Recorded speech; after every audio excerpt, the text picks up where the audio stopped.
Hello everyone. Kashmir ভ্যালিতে ঘুরতে যাওয়া ট্যুরিস্টদের ওপরে যে পাশবিক হত্যালীলা জঙ্গিরা চালালো, 26 জন ট্যুরিস্ট প্রাণ হারালেন। এই যে ঘটনাটা ঘটে গেল, এটার যে ব্যাপকতা, এটার যে ভয়াবহতা, এটার যে নারকীয়তা, সেটাকে হয়তো ভাষায় ব্যক্ত করতে পারবো না, তবু একটু বলার চেষ্টা করছি। এই ঘটনার পেছনে দায়ী কারা ছিল? কোন জঙ্গি সংগঠন এরকম একটা নারকীয় হত্যালীলা চালালো? এই হামলা হবার কিছুক্ষণ বাদেই দ্য রেজিস্ট্যান্ট ফ্রন্ট নামে একটি উগ্রপন্থী সংগঠন, তারা এই ঘটনার দায়ভার স্বীকার করেছিল। এই রেজিস্ট্যান্ট ফ্রন্ট কারা? 2019 সালে যখন সেন্ট্রাল গভর্নমেন্ট কাশ্মীরের যে স্পেশাল স্ট্যাটাস, যেটা 370 ধারায় ছিল সংবিধানের, সেটাকে যখন রিপিল করে নেয়, রদ করে দেয়, তখন এই রেজিস্ট্যান্ট ফ্রন্ট নামে একটা উগ্রপন্থী সংগঠন তৈরি হয়েছিল। এরা যে কুখ্যাত জঙ্গি সংগঠন রয়েছে লস্করে তৈবা, তাদের একটা ছায়া সংগঠন বা শ্যাডো ফাউন্ডেশন হিসাবে এদেরকে ধরা হয়। তো এরা হলো মূলত লস্করে তৈবার মদতপুষ্ট।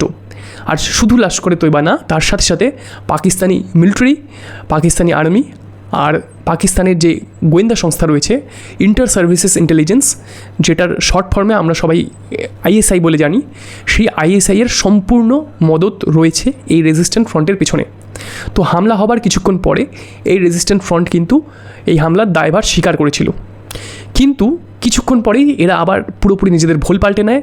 এই সংগঠনটি একজন টপ লিডারশিপ, তাদের মধ্যে একজন জঙ্গি নেতা, সে একটা সোশ্যাল মিডিয়ার ভিডিওতে বলে যে এই ঘটনার পেছনে তাদের কোনো হাত নেই, এই পুরোটাই নাকি ইন্ডিয়ার গভর্নমেন্টের চক্রান্ত, এখানে তাদের কোনো রেসপন্সিবিলিটি নাকি নেই। এই যে রেজিস্ট্যান্ট ফ্রন্ট, যে উগ্রপন্থী সংগঠন, সেই সংগঠন কেন এই সময়টাই ঠিক বেছে নিল পর্যটকদের ওপর এরকম হত্যালীলা চালানোর জন্য? সময়টা কিন্তু খুব গুরুত্বপূর্ণ। এর আগে কাশ্মীরের যে ইতিহাস, কয়েক দশকের ইতিহাস যদি দেখি, তাহলে কাশ্মীরের ইতিহাস কিন্তু সবসময় রক্তাক্ত ছিল। ভূস্বর্গ কিন্তু সবসময় বিপদে ভরা আর রক্তাক্ত ছিল। কিন্তু এবারের এই যে হামলা, সেই হামলা কিভাবে আলাদা? এই হামলায় পর্যটকরা, যারা কিনা সিভিলিয়ান সাধারণ মানুষ, যারা কাশ্মীরের যে সৌন্দর্য সেটা উপভোগ করতে গেছিলো, তাদের উপর হামলাটা করা হয়েছে। এর আগে মূলত যত হামলা করা হতো সব সেনাবাহিনী, মিলিটারি, প্যারামিলিটারি, যারা প্রশাসনের মানুষ, তাদের উপরে হামলাগুলো করা হতো। কিন্তু এবার বেছে বেছে সাধারণ নিরীহ পর্যটক, তাদেরকে গুলি করে মারা হলো। তাদের কাছ থেকে প্রথমে ধর্ম জানতে চাওয়া হলো, আর তারপর ওখানে যারা মুসলিম না, সেই সব মানুষদেরকে একে একে গুলি করে নৃশংসভাবে হত্যা করলো এই জঙ্গিরা। তো এই যে সময়, এই সময়টাই কেন এরা বেছে নিল? এই সময় আমেরিকার যিনি ভাইস প্রেসিডেন্ট JD ভান্স, তিনি কিন্তু ভারত সফরে রয়েছেন। এই সময় ভারতের প্রধানমন্ত্রী, যেদিন হামলা হয়েছিল সে সময় কিন্তু প্রধানমন্ত্রী তিনি আরব সফরে ছিলেন, অর্থাৎ মুসলিম কান্ট্রিজগুলোতে তিনি সফরে ছিলেন। তো তারা ভাবলো যে এই সময়টায় যখন আমেরিকার ভাইস প্রেসিডেন্ট ভারতে রয়েছেন, ভারতের প্রধানমন্ত্রী আরবে রয়েছেন, এই সময়টাই পুরো দুনিয়াকে তাদের এই জঘন্য বার্তা দেওয়ার জন্য, তাদের এই যে নারকীয় হত্যালীলা, সেটার সাক্ষী করার জন্য উপযুক্ত সময়। তো সময়টা কিন্তু এরা ঠিক সেভাবে বাঁচল।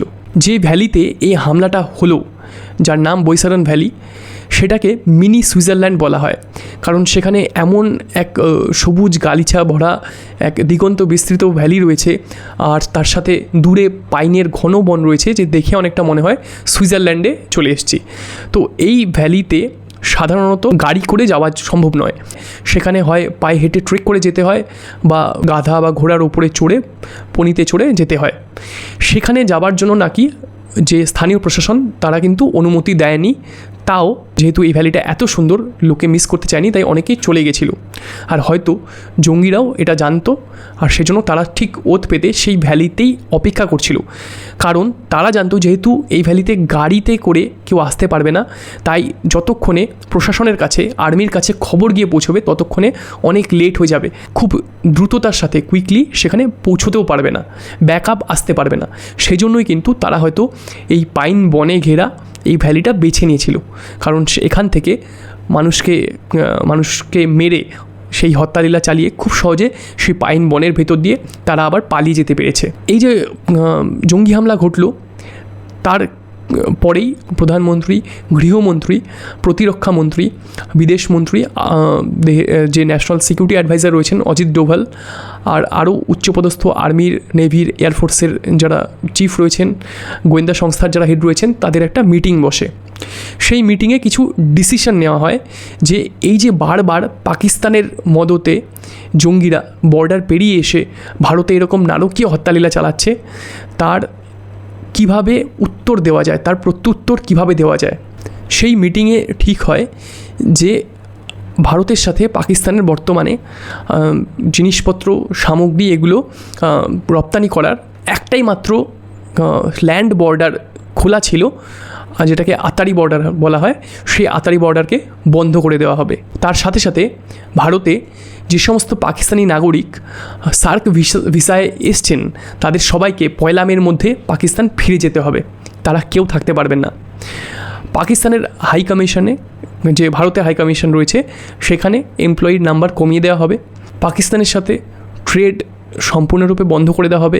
এমনিতেও পাকিস্তানের সাথে ভারতের ট্রেড একেবারেই কম হতো, তো এবার সেটাকেও একেবারে পুরো স্টপ করে দেওয়া হবে। আর সবচেয়ে বড় যে ডিসিশন নেওয়া হয় সেটা হলো যে সিন্ধু নদী বা ইন্দুস যে রিভার, সেই ইন্দুস রিভারের জলবন্টন নিয়ে ভারত আর পাকিস্তানের মধ্যে যে ইন্দুস ট্রিটি হয়েছিল সেই ট্রিটিকে স্থগিত করে দেওয়া হবে। অর্থাৎ ভারত সেই ট্রিটির যে ক্লজগুলো ছিল সেগুলো আর মানবে না, মানতে বাধ্য না। তো এই যে ইন্দুস ওয়াটার ট্রিটি, এই ট্রিটিটা ভীষণ গুরুত্বপূর্ণ একটা আন্তর্জাতিক জলবন্টন চুক্তি। ক্রস কান্ট্রি রিভারগুলো রয়েছে, যেই নদীগুলো মাল্টিপল কান্ট্রি বা একাধিক দেশের মধ্যে দিয়ে প্রবাহিত হয়, তো সেই নদীর জল কোন দেশ কতটা ব্যবহার করবে, কিভাবে ব্যবহার করবে, যাতে অন্যান্য দেশগুলোর কোনো ক্ষতি না হয়, এই নিয়ে বিভিন্ন দেশের মধ্যে একটা জলবন্টন চুক্তি হয় এই ট্রান্সবাউন্ডারি রিভারগুলোকে বেস করে। তো ভারত আর পাকিস্তানের মধ্যেও সিন্ধু আর তার যে উপনদীগুলো রয়েছে সেগুলো নিয়ে একটা জলবন্টন চুক্তি স্বাক্ষরিত হয়েছিল, যেটাকে ইন্দুস ওয়াটার ট্রিটি বলা হয়। এই ট্রিটি যখন স্বাক্ষর হয়েছিল সেখানে ব্রোকার হিসাবে উপস্থিত ছিল ওয়ার্ল্ড ব্যাংক। 1960 সালে তৎকালীন প্রধানমন্ত্রী জওহরলাল নেহেরু আর পাকিস্তানের তখন যে প্রধানমন্ত্রী ছিলেন আইয়ুব খান, এরা দুজনে এই চুক্তিটি স্বাক্ষর করেছিলেন। এরপর ভারত আর পাকিস্তানের মধ্যে যতই যুদ্ধ হোক না কেন, দুটো দেশের মধ্যে সম্পর্ক যতই তলানিতে যাক না কেন, এই যে জলবন্টন চুক্তি, সিন্ধু জলবন্টন চুক্তি, এই চুক্তিতে কিন্তু দুটো দেশই সবসময় আবদ্ধ ছিল। কোনো দেশই কিন্তু এই চুক্তি থেকে সরে আসেনি, এই চুক্তিকে কেউ কিন্তু কখনো লঙ্ঘন করেনি। আন্তর্জাতিক মঞ্চেও সবসময় এই যে ভারত আর পাকিস্তানের মাঝে ইন্দুস ওয়াটার ট্রিটি, সেটাকে মানে জলবন্টন চুক্তির ট্রান্সবাউন্ডারি যে রিভারগুলো রয়েছে সেই রিভারের জলবন্টন চুক্তির সবচেয়ে উৎকৃষ্ট উদাহরণ হিসাবে এতদিন পর্যন্ত গণ্য করা হতো। কারণ দুটো দেশের মধ্যে সম্পর্ক এত খারাপ, এরকম একটা শত্রুতার সম্পর্ক, দুটো দেশের মধ্যে এতগুলো যুদ্ধ হয়েছে, মাঝে মধ্যেই গোলাগুলি লেগে থাকে, বর্ডারের এক পাশ থেকে ওপাশে সেনা মারা যায়, পাকিস্তান থেকে ক্রমাগত ইনফিলট্রেশন হয়ে চলেছে দশকের পর দশক ধরে জঙ্গিদের। তার সত্ত্বেও এই যে ইন্দুস ওয়াটার ট্রিটি সেটা কিন্তু সারভাইভ করেছে, এই চুক্তিকে কিন্তু ভারত লঙ্ঘন করেনি। তো সেজন্য এই ওয়াটার ট্রিটিকে আন্তর্জাতিক মঞ্চে মানে দুটো দেশের মধ্যে হওয়া ওয়াটার ট্রিটির সবচেয়ে উৎকৃষ্ট উদাহরণ হিসাবে ট্রিট করা হয়। তো এবার এই কাশ্মীরে এরকম নারকীয় হত্যাকাণ্ডের পর ভারত সরকার ঘোষণা করেছে যে তারা এই ট্রিটির যে ক্লজগুলো রয়েছে সেটা মানতে আর বাধ্য থাকবে না, এই ট্রিটিকে তারা আর মানছে না। ঠিক তার পরের দিন পাকিস্তানেও সিমিলারলি একইভাবে একটা মিটিং বসে।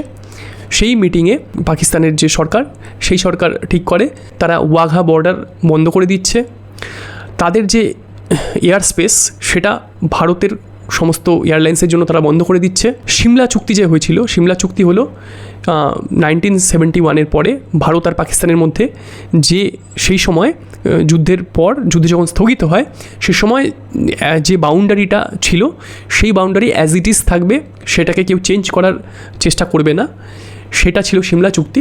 সেই সিমলা চুক্তিকে তারা বলছে তারা আর মানবে না।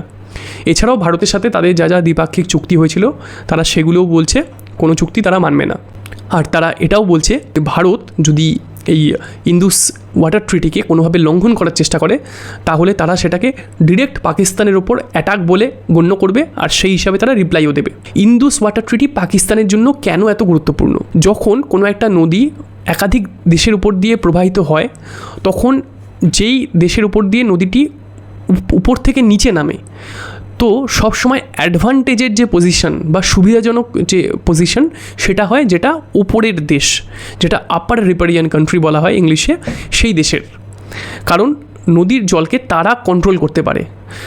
তারপর তাদের নিচে যেই দেশে গিয়ে নদীটা ঢুকছে সেই দেশে কতটা জল যাবে, কম যাবে না বেশি যাবে, সেই পুরো জিনিসটাকে কিন্তু উপরের দেশটা কন্ট্রোল করতে পারে। এক্ষেত্রেও সিন্ধু আর তার উপনদীগুলো প্রথমে ভারতের মধ্যে দিয়ে প্রবেশ করেছে, তারপর তারা পাকিস্তানে বয়ে গেছে। তো যেহেতু এই ক্ষেত্রে ভারত হচ্ছে আপার রিপারিয়ান স্টেট, ভারতের যে পজিশনটা সেটা উপরে, সুতরাং এই নদীগুলোর কতটা জল পাকিস্তানে যাবে কতটা যাবে না সেটা কিন্তু ভারত কন্ট্রোল করতে পারে। এই চুক্তি অনুযায়ী বিয়াস, রাভি আর সুতলেজ এই তিনটি নদীর জল ইন্ডিয়া ইউজ করতে পারবে, আর ইন্দুস, চেনাব আর ঝিলম এই তিনটি নদীর জল পাকিস্তান ইউজ করবে। তো বিয়াস, রাভি আর সুতলেজ এই তিনটি নদীতে যে পরিমাণ জল যায় সেটাকে প্রায় 30% টোটাল এই যে রিভার বেসিনের জল ধরা যায়। বাকি 70% যে জলের অ্যামাউন্ট সেটা বয়ে যায় ইন্দুস, চেনাব আর ঝিলাম এই তিনটি নদী দিয়ে। যে সিংহভাগ জল 70% to 80% জল সেটা কিন্তু পাকিস্তান যেই নদীগুলোর কন্ট্রোল পেয়েছে সেই নদীগুলোর মধ্যে দিয়ে প্রবাহিত হয়, আর বাকি 20 to 30% জল প্রবাহিত হয় ভারত যে তিনটি নদীর কন্ট্রোল পেয়েছে সেই তিনটি নদীর মধ্যে দিয়ে। কিন্তু যেহেতু সবকটি নদী ভারতের ওপর দিয়ে গেছে, তো ভারত চাইলে সেই নদীগুলোর উপরে বাঁধ বানিয়ে বা কোনো হাইড্রো ইলেকট্রিক প্রজেক্ট বানিয়ে সেই নদীর জলকে কিন্তু কন্ট্রোল করতে পারে। পাকিস্তানের যে লোয়ার রিপারিয়ান জায়গাগুলো রয়েছে সেখানে ভারত কতটা জল গিয়ে পৌঁছবে সেটাকে কন্ট্রোল করতে পারবে। আর পাকিস্তানের কোনো জায়গায় নদীর জল যদি না পৌঁছয় তাহলে সেখানে যেমন খরা হতে পারে, তেমনি নদীর প্রচুর পরিমাণ জল যদি একসাথে চলে যায় তাহলে সেখান থেকে কিন্তু বন্যা পরিস্থিতিরও সৃষ্টি হতে পারে। তো এই ব্যাপারটা পাকিস্তান খুব ভালো করে জানে।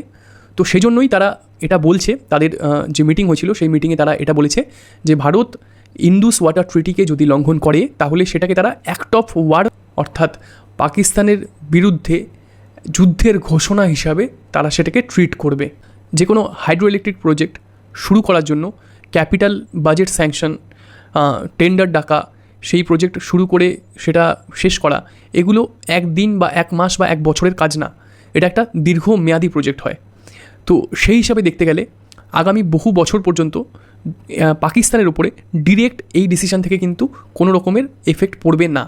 কারণ যতক্ষণ পর্যন্ত ভারত অ্যাকচুয়ালি এরকম কোনো বাঁধ তৈরি না করছে, কোনো হাইড্রো ইলেকট্রিক প্রজেক্ট সেখানে তৈরি না করছে, ততদিন পর্যন্ত কিন্তু এরকম কোনো সম্ভাবনা আসছে না যে পাকিস্তানের উপর দিয়ে বয়ে চলা এই নদীগুলোর জল ভারত কন্ট্রোল করবে বা পাকিস্তানের উপরে সেটার এমন কোনো এফেক্ট পড়বে। তবে ভারত যেটা করতে পারে সেটা হলো এই নদীগুলোর যে হাইড্রোলজিক্যাল ডেটা, অর্থাৎ নদীগুলোতে কত পরিমাণ জলের নাব্যতা রয়েছে, কী পরিমাণ জল উপরের হিমবাহ থেকে গলে এই নদীগুলোতে আসছে, সেই যে ডেটা ভারত রেগুলারলি পাকিস্তানকে শেয়ার করে থাকে, সেই হাইড্রোলজিক্যাল ডেটা ভারত হয়তো শেয়ার বন্ধ করে দেবে, যার ফলে পাকিস্তান সত্যি একটা অসুবিধাজনক পরিস্থিতির সম্মুখীন হবে। আজকের দিনে দাঁড়িয়ে আমাদের দেশের অবস্থা পৃথিবীর আর কোন দেশের মতো বলতে পারেন? একটু ভাবলেই বুঝতে পারবেন আজ আমাদের অবস্থা প্রায় অনেকটাই ইসরায়েলের মতো। কেন এর কথা বলছি? ইসরায়েল এমন একটা ভূ রাজনৈতিক মানচিত্রে অবস্থান করে যেখানে তার আশেপাশের যে প্রতিবেশী দেশগুলো রয়েছে প্রত্যেকটি দেশই ইসরায়েলের প্রতি হস্টাইল। প্রত্যেকটি আশেপাশের আরব দেশগুলোর সাথে ক্রমাগত যুদ্ধ চালিয়ে দশকের পর দশক ধরে রক্তক্ষয়ী সংগ্রাম চালিয়ে তাদেরকে মাটি কামড়ে নিজেদের অস্তিত্ব বজায় রাখতে হয়েছে। আজ ভারতের অবস্থাও যেন অনেকটা সেই দিকে যাচ্ছে। পশ্চিম দিকে পাকিস্তানের সাথে ভারতের সম্পর্ক কোনোদিনই ভালো ছিল না। দশকের পর দশক পাকিস্তান ভারতে কাশ্মীর যে ভ্যালি, সেই কাশ্মীর ভ্যালিতে ক্রস বর্ডার টেরোরিজমকে মদত দিয়ে এসছে। পাকিস্তানের সিভিলিয়ান গভর্নমেন্টের হাতে কোনোদিনই পাওয়ার থাকে না, আসল পাওয়ার সবসময় পাকিস্তান আর্মি, মিলিটারি আর পাকিস্তানের আইএসআইয়ের হাতে থাকে। তো এই মিলিটারির মদতপুষ্ট পাকিস্তানের আইএসআইয়ের মদতপুষ্ট জঙ্গিরা বারবার সীমান্ত পেরিয়ে এসে ভারত ভূখণ্ডে হামলা চালিয়েছে। সেটা 26/11 মুম্বাই অ্যাটাক হোক, কি উড়ি, পুলবামা, কি এই কাশ্মীরে যে নারকীয় হতালীলা চলল, প্রত্যেকটা ক্ষেত্রেই পাকিস্তানের মদতপুষ্ট জঙ্গিরা কিন্তু ভারতে বারবার হামলা চালিয়েছে। তো পাকিস্তানের সাথে তো ভারতের সম্পর্ক কোনোদিনই ভালো ছিল না, আজও সেই সম্পর্ক একেবারে তলানিতে গিয়ে থেকেছে। পাকিস্তান ছাড়া অন্য দিকগুলোতে যদি আমরা তাকাই, তাহলে উত্তর পূর্ব দিকে যদি চীনের দিকে তাকাই, চীনের সাথেও কিন্তু ভারতের সম্পর্ক ভীষণ আনপ্রেডিক্টেবল। বিগত কয়েক বছর দুটো দেশের মধ্যে এক প্রবল সংঘাতের একটা পরিস্থিতির সৃষ্টি হয়েছিল। চীনের সেনা গালওয়ান ভ্যালিতে ঢুকে বিস্তর ভারতের ভূখণ্ড অধিকার করে বসেছিল। সেখানে চাইনিজ সেনার সাথে হাতাহাতিতে ভারতের অনেক সেনার প্রাণও গেছে। বর্তমানে কিছুদিন হলো সেই যে পরিস্থিতি ছিল সেটা অনেকটা ইজ আউট হয়ে এসছে, সেটা অনেকটা স্বাভাবিক হয়ে এসছে। কিন্তু চীনের শি জিনপিংয়ের সেনা তারা কিন্তু একেবারেই প্রেডিক্টেবল না। তারা কখন আবার ভারত ভূখণ্ডে কোনোরকম আগ্রাসনের প্রস্তুতি নিতে পারে সেটা কিন্তু আমরা এই মুহূর্তে বলতে পারবো না। আর এখন এরকম একটা সম্ভাবনা আরও বেশি করে কেন তৈরি হচ্ছে, কারণ চীন হলো পাকিস্তানের অল ওয়েদার ফ্রেন্ড। পাকিস্তান যখনই ইউনাইটেড নেশনসের মঞ্চে ভারত বিরোধী কোনো প্রসঙ্গ আনতে চেয়েছে, ভারতের সমালোচনা করতে চেয়েছে, তারা প্রত্যেকবার চীনের দোরগোড়ায় আবেদন করেছে। চীনের সাথে তাদের এই যে ঘনিষ্ঠতা সেটাকে কাজে লাগিয়ে তারা চীনকে দিয়ে প্রত্যেকবার এই ইস্যুগুলোকে ইউনাইটেড নেশনসে নিয়ে গেছে। চীন ইউনাইটেড নেশনস সিকিউরিটি কাউন্সিলের পার্মানেন্ট মেম্বার, তাদের ভেটো দেবার রাইট রয়েছে। তো চীনের এই যে এক্সক্লুসিভ রাইট সেটাকে ব্যবহার করে পাকিস্তান কিন্তু বহু ক্ষেত্রে কোনো জঙ্গি সংগঠনকে ডেজিগনেটেড টেরোরিস্ট হিসাবে গণ্য হওয়া থেকে বাঁচিয়ে নিয়েছে, কোনো কুখ্যাত জঙ্গি সংগঠনের নেতাকে ইন্টারন্যাশনালি ডেজিগনেটেড টেরোরিস্ট হওয়ার থেকে বাঁচিয়ে নিয়েছে। এরকম অনেক ক্ষেত্রেই বিগতকালের ইতিহাসে আমরা যদি ঘাঁটি তারা দেখতে পাবো পাকিস্তান চীনের হেল্প নিয়ে এই কাজগুলো বারবার করে এসছে।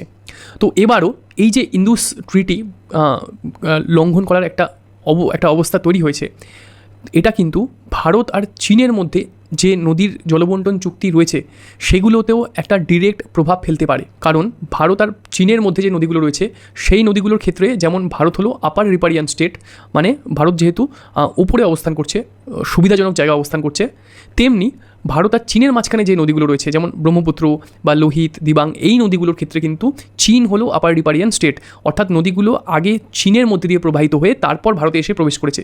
তাই সুবিধাজনক অবস্থায় কিন্তু এক্ষেত্রে রয়েছে চীন। তাই পাকিস্তান যদি এই ইন্দুস ওয়াটার ট্রিটির পাল্টা কোনো রকমের জবাব দেওয়ার জন্য চীনের কাছে গিয়ে এরকম একটা চীনের কাছে তারা দাবি করে যে চীনও ভারত আর চীনের মধ্যে যে জলবন্টন চুক্তি রয়েছে সেগুলো নিয়ে সেরকম সেম কিছু পদক্ষেপ নিক, তাহলে পরে কিন্তু একটা আশঙ্কাজনক পরিস্থিতির সৃষ্টি হবে। কারণ যেহেতু এইসব নদীর ক্ষেত্রে চীন আপার রিপারিয়ান স্টেট, তাই চীন কিন্তু এই নদীগুলোর জলকে কন্ট্রোল করতে পারে। আর তাহলে পরে ভারতের পূর্বাংশে এই নদীগুলো যে বয়ে এসে ঢুকছে সেখানে একটা সিগনিফিকেন্ট এফেক্ট পড়তে পারে। আর পূর্ব দিকে তো বাংলাদেশ রয়েছে, বাংলাদেশের যে প্রশাসন সেই প্রশাসনের সাথে ভারতের প্রশাসনের সম্পর্ক বারে বারে বদলেছে। বাংলাদেশের যে এর আগের শেখ হাসিনা সরকার ছিল সেই সময় ভারতের প্রশাসনের সাথে বাংলাদেশের প্রশাসনের খুব ঘনিষ্ঠ সম্পর্ক ছিল, কিন্তু বর্তমানে বাংলাদেশের যে প্রশাসন রয়েছে তাদের সাথে একেবারে এটা সবারই জানা যে ভারতের প্রশাসনের এই মুহূর্তে সেই সম্পর্ক অনেকটাই তলানিতে গিয়ে ঠেকেছে। কিছুদিন আগেই ভারত বাংলাদেশের যে ট্রান্স বাউন্ডারি শিপমেন্টের একটা ফেসিলিটি দেওয়া ছিল বাংলাদেশকে, সেটাকে রদ করে দিয়েছে।